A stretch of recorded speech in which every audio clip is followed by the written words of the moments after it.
talk about research in general and digital science in particular.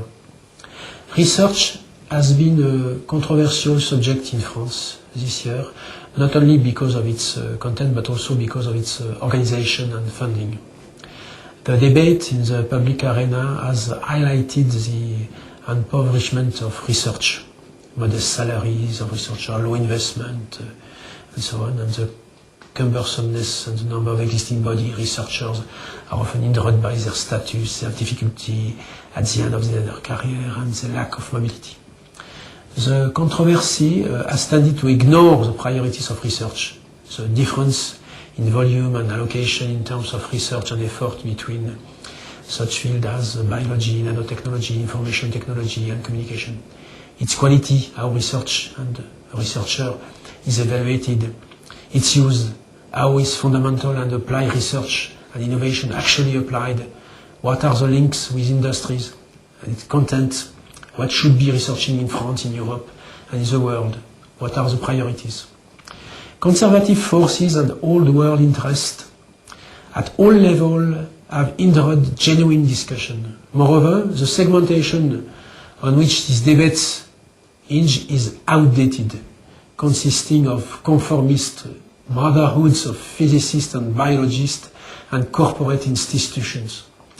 Discussions are biased and reach foregone conclusions as a result of the lobbying of powerful research bodies keen to retain their position and regard fighting between grandes écoles and universities to such an extent that there is little room for calm and objective debate.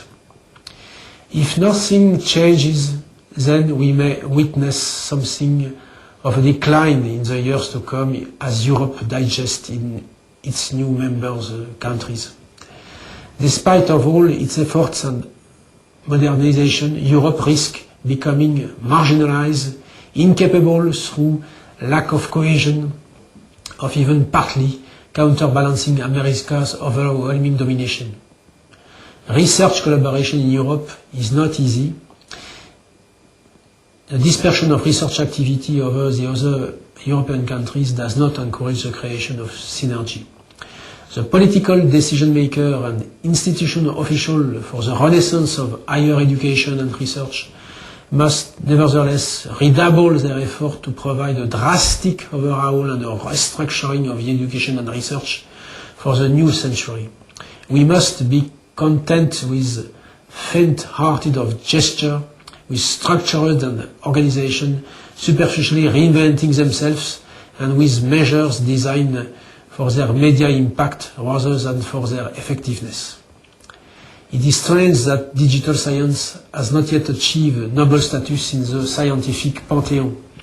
Digital science has not even exist in its own right. Its position is only considered relative to the other true sciences, mathematics, physics, astronomy, medicine, human sciences.